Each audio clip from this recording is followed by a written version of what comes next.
할렐루야. 오늘 말씀 아주 스펙타클하게 사건이 진행되고 있는 것을 보게 됩니다. 오늘 말씀을 중심으로 해서 제목 없이 죄인 된 바울, 이런 제목으로 함께 은혜를 나누겠습니다. 죄목. 죄라고 하는 건 죄에 대한 어떤 범죄 사실, 거기에 대한 것 없이 죄인이 된 바울, 이런 주제입니다. 총독 베스도가 바울의 전말을 살펴보니까 바울에게 아무 죄가 없었습니다. 그래서 베스도는 바울에게서 로마법에 저촉될 제목을 찾지 못했다라고 선언을 했습니다. 그러나 그렇게 쉽게 무죄로 결론을 내리면 유대인들이 앞으로 베스도에게 협조하지 않을 것이 분명합니다. 그렇다고 유대인들의 협조를 끌어내기 위해서 무조건 무죄를 유죄라고 할 만큼 베스도는 교활한 사람도 못 되었습니다. 그래서 바울에게 제안을 합니다. 예루살렘 산헤드린 공회에 가서 다시 한번 재판을 받아보는 게 어떻겠소 하고 제안을 했습니다. 이것은 사실 바울을 위한 것이 아니라 유대인들을 의식한 정치적 제안이었습니다. 이 제안이 어떤 위험을 안고 있는지도 베스도는 이미 잘 알고 있습니다. 때문에 유대인의 음모를 누구보다도 잘 알고 있는 사도 바울이 이것은 거부할 것이다 라고 불보듯 뻔한 사실입니다. 그럼에도 불구하고 예루살렘 산헤드린 공회에 가서 재판을 한번 다시 받아보지 않겠느냐라고 제안을 한 것은 바울의 거부로 예루살렘 재판이 무산되어도 그것은 바울 탓이지 자기 탓이 아님을 보여주고, 적어도 자신은 유대인들에게 대해 최대한 호혜를 가지고 대했다라고 하는 정치적 명분을 얻을 수가 있는 겁니다. 그래서 이 제안을 한 것인데 사도 바울이 의외의 선택을 합니다. 아니요, 내 재판의 최종 판결은 로마 황제에게 의해서 받겠어. 나 로마 가이사 황제에게 상수합니다 라고 말해버린 거예요. 로마의 시민권을 가진 사람이 황제에게 고소를 하면, 상소를 하면 이 요구는 반드시 받아들여야만 했습니다. 당시 세계법이 그랬어요. 당시 세계는 로마가 통치하고 있었거든요. 그 로마법이 다 적용되고 있었어요. 그래서 황제한테 재판받겠다 하면 무조건 로마 시민은 황제 앞까지 가야 됩니다. 고로 바울은 아주 적당한 시기를 잡아서 로마로 가기 위해서 총독부 영내에 대기시켰습니다. 그런데 유대의 분봉왕인 아그리빠하고 그의 왕비, 근데 이 왕비 서로 남매지간입니다. 근데 자기 누이를 아내를 삼은 거예요. 버니게. 아그리빠 왕과 버니게가 신임 이 총독에게 인사차 왔다가 바울이 거기 있다는 이야기를 듣게 됩니다. 사실 바울이 누군지 궁금했었거든요, 이 사람들도. 그러던 차제에 지금 이 총독 영내에 있다라고 하니까 바울의 말을 들어보기 위해서 오늘 자련히 자리가 마련되고 사도 바울이 바로 이들 앞에 서게 된 겁니다. 그래서 먼저 여기서 그걸 살펴보려고요. 사도 바울의 말을 듣기 위해서 총독부에 누가 모였는가, 어떤 사람들이 모였는가. 첫째, 아그리빠가 유대 왕입니다. 분봉왕이에요. 이 왕을 수행해서 따라온 유대인들이 있습니다. 이 사람들은 유대 종교 지도자들의 그 일방적인 말만 듣고 바울에 대한 불붙는 증오심으로 가득 차 있었어요. 그러니까 한마디로 말하면 우리가 지난 시간에 살펴봤던 것은 수단과 방법을 가르치고 어떤 방법으로든지 바울을 죽이겠다고 벼르고 있는 사람들입니다. 또 두 번째는 베스도입니다. 베스도는 지금 총독이에요. 로마의 총독입니다. 이스라엘 땅에 부임한 총독. 큰 권한을 갖고 있습니다. 누가 무슨 말을 한다고 해도 마지막 결정은 바로 이 베스도 총독이 해야 하고 모든 책임도 이 총독이 지는 겁니다. 이 사람은 정치적인 인물이었습니다. 재판 결과보다도 자기가 어떤 선언을 하고 결정을 내리면 그것이 가져올 정치적 파장을 더 많이 생각하는 그런 사람인 것입니다. 셋째가 유대의 그 아그리빠 왕입니다. 유대 나라의 왕. 이 유대 나라 아그리빠 왕은 젊었습니다. 30대 초반이었습니다. 근데 헛개비. 로마가 통치하고 이 총독이 와서 통치하고 있는데 유대 나라의 왕 세워봤자 그 왕이 무슨 힘이 있어요? 로마 정부만 인정하는 유대 나라 왕, 이스라엘 사람들도 인정하지 않는 유대인의 왕, 이 아그리빠입니다. 이 사람이 바로 바울을 만나려고 호기심이 발동을 했어요. 사실은 베스도가 이스라엘 나라에 총독으로 왔다가 소식을 듣고 베스도 각하에게 문안 인사차 온 거였거든요. 왔던 길에 예수 그리스도, 즉 메시아를 전한다고 하는 사람에 대해서 유태인의 한 사람으로서 알고 싶어 했던 겁니다. 바울에 대해서 들은 소리는 많았을 것이지만 직접 그 얼굴을 보고 싶어서 그런 호기심에 이 자리에 앉게 됩니다. 네 번째는 버니게입니다. 버니게 누굽니까? 바로 아그리빠 왕의 아내라고 그랬죠. 근데 누이라고 그랬습니다. 남매. 옛날에 보면 고관 대작들이나 있는 사람들은 그냥 친족 간에 그렇게 결혼을 많이 했잖아요. 심지어 어떤 경우는 자기 어머니를 자기 아내로 삼고 그런 게 많았어요. 바로 이 버니게가 바로 그런 여인이었습니다. 근데 지금 이 시간에는 왕후의 자리로 와 있는 거예요. 그리고 이번 기회를 통해서 왕후 행세를 하고 싶은 거예요, 이 버니게가. 좀 이따 말씀드리겠지만 조세핀처럼 차려입고 나옵니다. 그럼 조세핀이 누구냐고요? 그 화려하고 사치 이름 둘째 가면 서로 할 그 왕비 조세핀. 다섯 번째는 방청석에 앉은 사람들입니다. 이른바 구경꾼들이죠.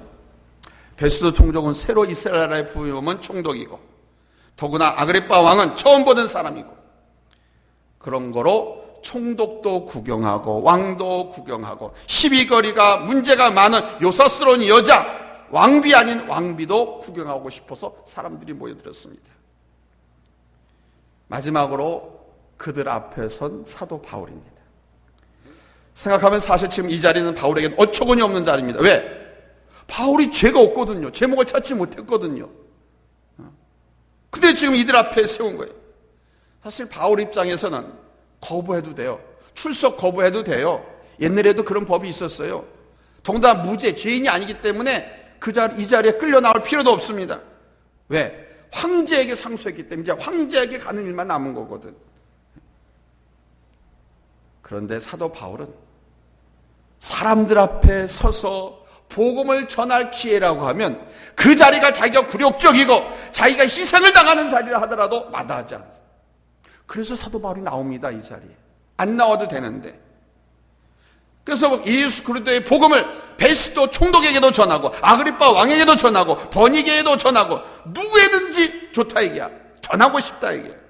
그 어떤 사람이라 할지라도 복음을 전하고 싶다. 그래서 씁니다. 가이사 황제한테 상소했다고 그랬잖아요. 가이사 황제한테 상소한 이유도 딴 거 아닙니다. 로마로 가서 로마 황제에게 복음을 전하고 싶어서.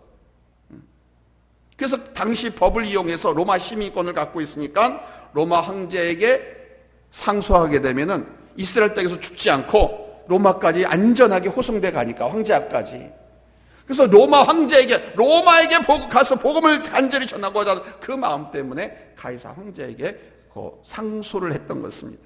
자, 이렇게 6종류의 사람을 오늘 본문에서 살펴볼 수 있습니다. 그리고 오늘 본문에 보니까 23절에 이런 재미있는 말씀이 나옵니다. 아그리빠와 버니게가 크게 위험을 갖추고 와서 그럽니다. 크게 위험을. 아니 베스도 총독이 새로 이스라엘의 총독으로 부임했다고 거기 인사차 왔는데 지금 사도 바울을 보기 위해서 크게 위험을 갖추고 왔다고 그럽니다. 아그리빠 버니게는 부부입니다. 이스라엘 분봉왕 부부예요. 크게 위험을 갖췄다라고 하는 말은 격식을 갖췄다는 겁니다. 왕자와 같은 자리 혹은 왕이 합당한 격식을 갖췄다 그런 뜻입니다. 역사가들이 말하는 그대로의 조세핀. 이 왕후는 조세핀처럼 아주 휘황찬란하게 길게 진짜 로마 황제의 황후가 차려입는 그런 옷처럼 거기다 또 그 황후가 쓰는 금관도 쓰고 또 아그리빠 왕도 사색 예복에 황제가 입는 옷처럼 그렇게 찬란하게 옷을 입고 금관을 쓰고 그리고 베스도 총독도 통치자로서 로마인의 상징인 주홍색 예복을 입고 나타났다라고 역사가 조세푸스가 기록하고 있습니다. 조세핀과 같은 차림으로 유대인의 왕 아그리빠의 처가 이렇게 나타났다.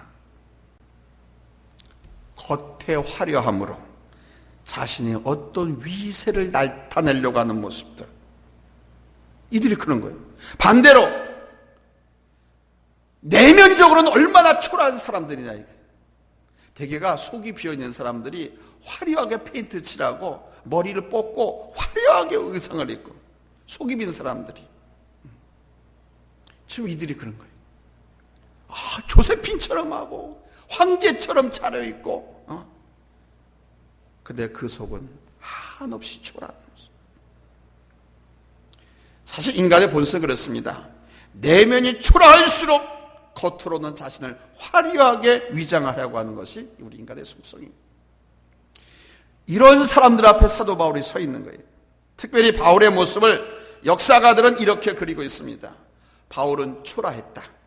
죄수의 옷을 입고 있었고 죄목도 없는데 손에는 쇠사슬이 묶여 있었다. 그는 작은 키요, 대머리가 훌러덩 벗겨졌고 눈썹은 짙고 코는 구부러져 있어 매부리코, 다리는 휘어져 있었다. 아주 지극히 초라한 모습이었다. 그러나 그의 얼굴에는 은혜 충만한 신령한 영적 권세가 있었다. 이렇게 그리고 있습니다. 내면에 하나님의 은혜와 성령의 충만한 은혜가 충만한 사람하고 내면의 초라함을 외부의 화려함으로 치장한 사람이 지금 이곳에서 만나고 있는, 이런 여러 부류의 사람들 사이에서 사도 바울이 이제 자신의 입장에 대해서 변론을 하게 됩니다.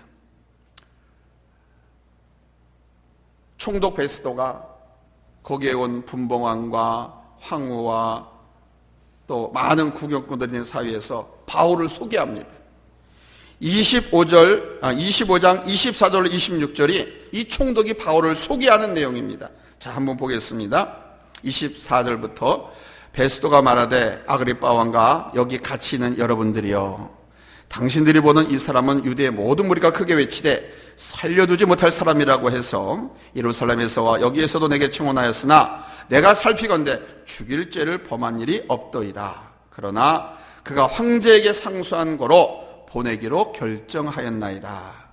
그에게 대하여 황제께 확실한 사실을 알릴 것이 없으므로 신문한 후 상소할 자료가 있을까 하여 당신들 앞, 특히 아그리빠 왕 당신 앞에 그를 세웠나이다. 이렇게 설명을 합니다. 총독이. 자, 여기서 총독 베스도가 말하는 것은 세 가지입니다. 첫째는 뭐냐? 사도 바울은 유대인들이 결코 살려둘 수 없는 죄인이라고 해서 고발당한 사람이다 라는 것. 두 번째, 그러나 막상 자기가 신문하고 재판을 해보니까 사도 바울은 아무 죄도 없더라. 그래서 무죄로 방면하려고 했지만 사도 바울이 로마 황제 가이사에게 상소했기 때문에 나는 그의 상소 이유에 대한 사유서를 적어서 그를 이제 로마로 보내려고 하오. 셋째, 바울을 황제에게 보낼 제목을 찾지 못하겠으니 지금 왕후고 왕후께서 들어보시고 그 제목에 대해서 내게 조언해 주시면 어떻겠습니까? 바로 그 내용입니다.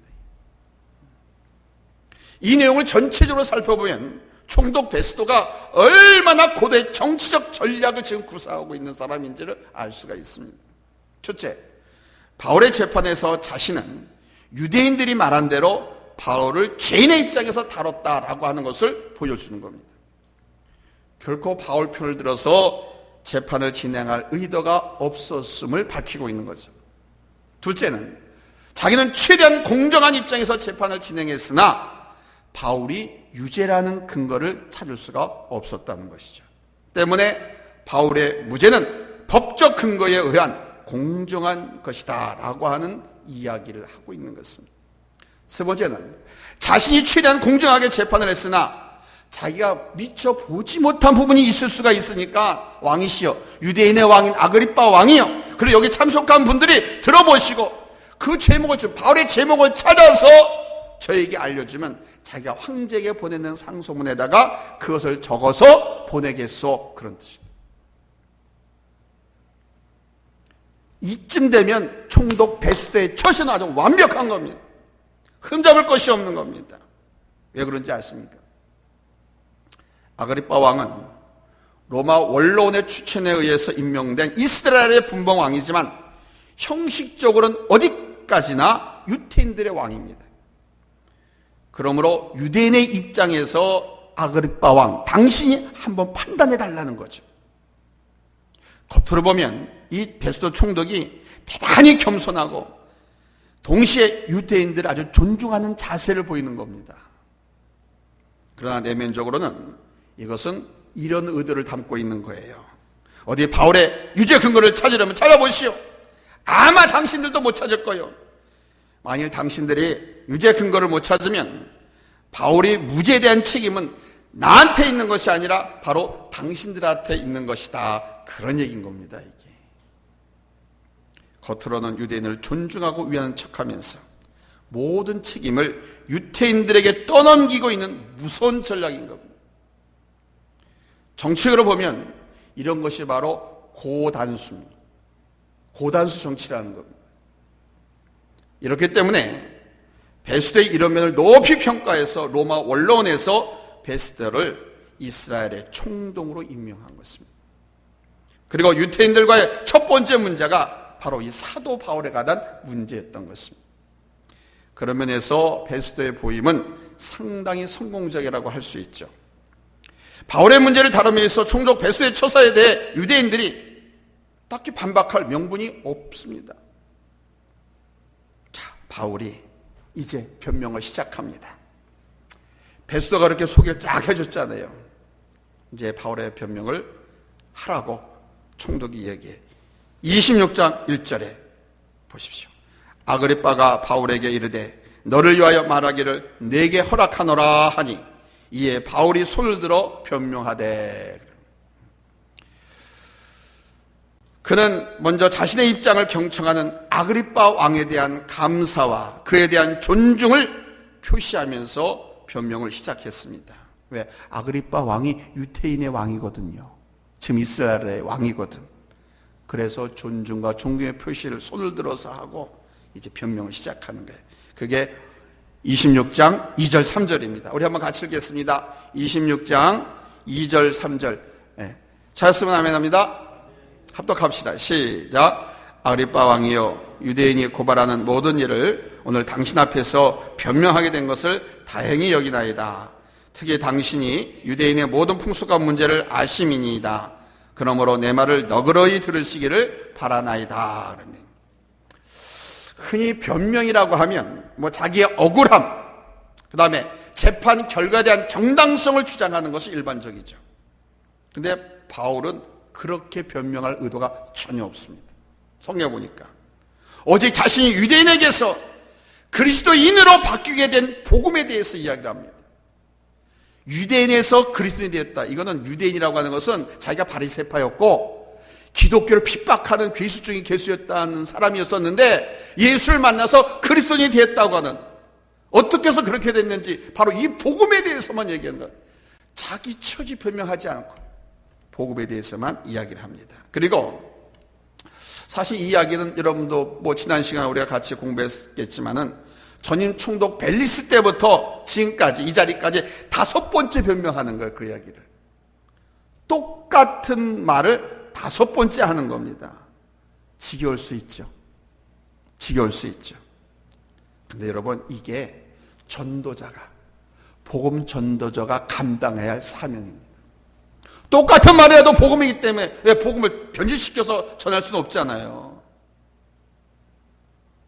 똑같은 말이라도 이걸 해야 돼요. 이게 전도자고 이게 복음 전도자의 사명이에요. 그래서 바울은 아까도 말씀드렸지만 지금 다시 한번 복음을 전할 수 있는 기회가 내게 왔다. 그렇게 생각합니다. 그래서 나온 거예요. 안 와도 상관없는데. 그래서 뒷날 바울은 믿음의 아들 디모데에게 이렇게 말합니다. 때를 얻든지 못 얻든지 복음을 전파하라. 때를 얻든지 못 얻든지. 좋은 기회가 오든 아니면 정말 죽을 사지에서든 무조건 사람들이라고 하면 복음을 전하라는 거죠. 하나님 앞에서 내 본분을 따라. 이 하나님 앞에서 본분이라고 하는 것은 복음을 전하는 거라는 거예요.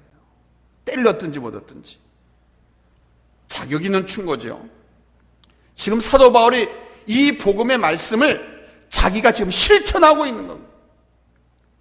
바울은 이제 자신이 과거에 어떤 유태인이었는지 모든 유태인들이 다 아는 바라고 먼저 운을 띄웁니다. 본문 4절과 5절, 사도 바울이 과거에 어떤 사람이었는지 이야기하는 거예요. 자, 4절 5절 우리 한번 같이 읽겠습니다. 시작. 내가 처음부터 내 민족과 더불어 예루살렘에서 젊었을 때 생활한 상황을 유대인이 다 아는 바라. 일찍부터 나를 알았으니 그들이 증언하려 하면 내가 우리 종교의 가장 엄한 팔을 따라 바리새의 생활을 하였다고 할 것이라. 그러니까 사도 바울이 말하는 겁니다. 나는 우리 이스라엘 민족 유태인들이 가장 존경하는 스승 랍비 가말리엘에게서 배웠습니다. 그분의 수석 제자였습니다. 이 말은 지금으로 말하면 우리나라에서 가장 알아주는 대학교가 어디예요? 서울대학교에서 전교 수석을 하면서 교수 자리도 딱 차놓고 인정받는 그런 제자였다는 겁니다. 그러면서 아주 엄격한 율법주의자인 바리새파였다, 바리새인이었다 이렇게 말합니다. 뿐만 아니라 이러한 자신의 입장 때문에 예수에 대해서는 광신적인 박해자가 바로 나였다 그런 거예요.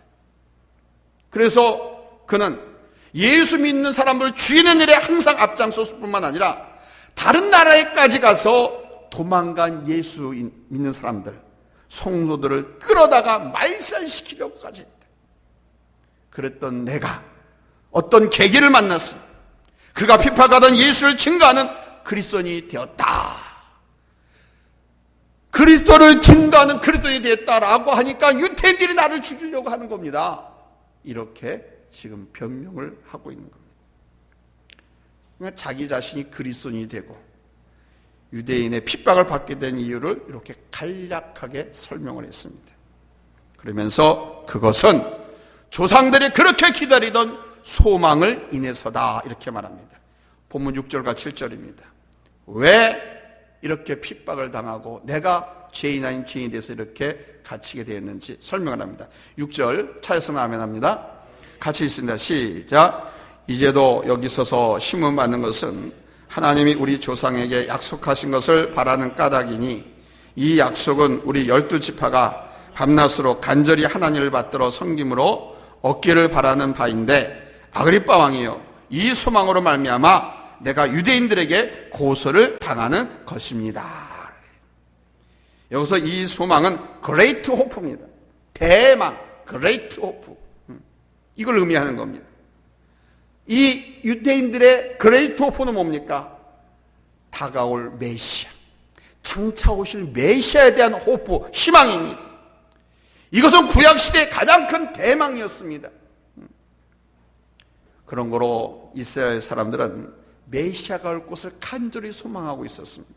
근데 유태인들은 아직도 메시아가 오지 않았다고 말합니다. 뿐만 아니라 오신다 하더라도 정치적으로 오고 유대의 왕으로 오고 세속적으로 오고 그리고 자기들의 모든 욕망을 채워주는 메시아로 와야 한다라고 대망하고 있는 거예요. 그에 비해서 바울이 말씀하는 이 소망은 해석을 다르게 합니다. 예수의 나시가 예수의 사역, 예수님의 십자가와 예수님의 부활 등등 예수 사건 안에서 이 소망이 성취되었다, 다 이루어졌습니다 라고 지금 설명을 합니다.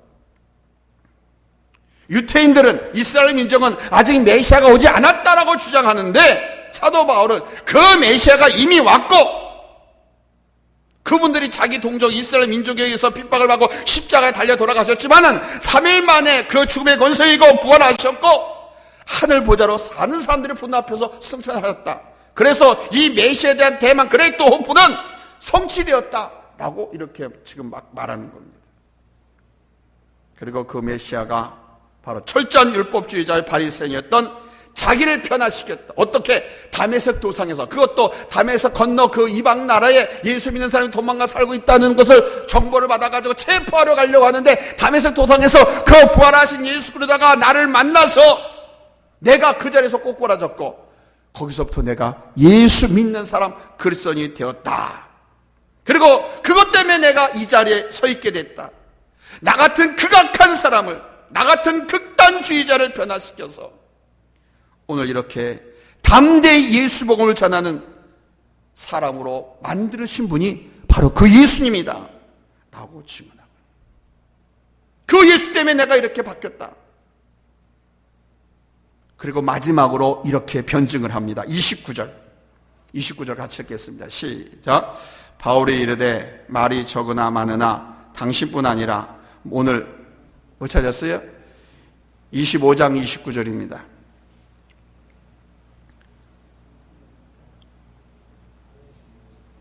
26장 29절 끝으로 가보세요.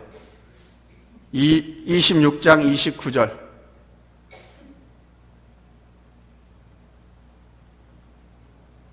사도행전 26장 29절.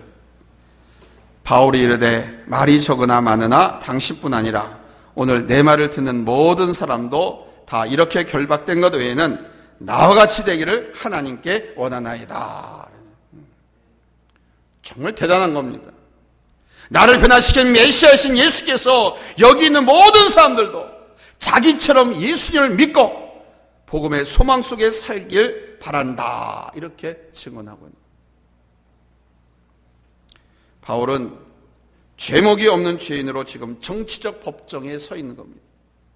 그런데 오히려 이것을 기회 삼아서 담대하게 예수의 복음을 전하고 있는 것입니다. 오늘 이 사건, 이 모습이 바로 오늘 이 세상 안에 서 있는 우리 성도들의 모습이 되어야 한다는 겁니다. 코로나 팬데믹 시대를 맞이해서 세상에 얼마나 많은 사람들이 교회와 성도들을 비난하고 손가락질합니까? 그래서 뭐 교회 간다는 소리도 못하고 가겠다가 하는 소리도 자식놈들한테도 못한다 그러고,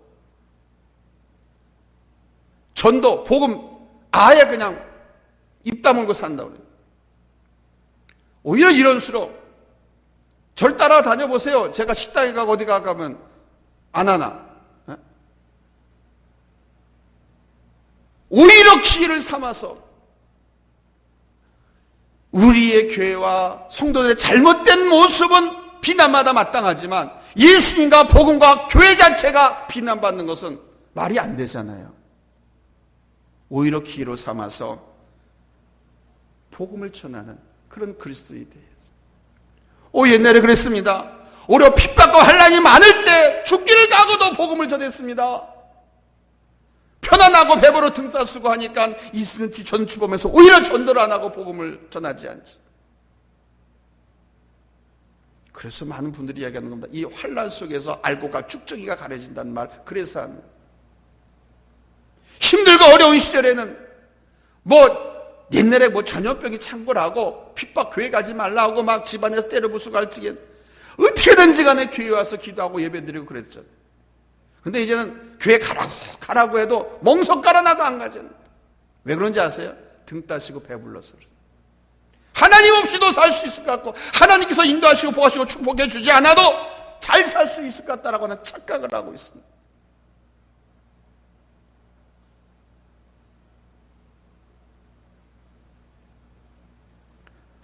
죄가 없음에도 불구하고 복음 전할 기회이기 때문에 지금 정치적 법정에 서서 사도 바울은 이렇게 담대하게 복음을 전하지 않습니까? 이 모습 우리도 본받기를 바랍니다.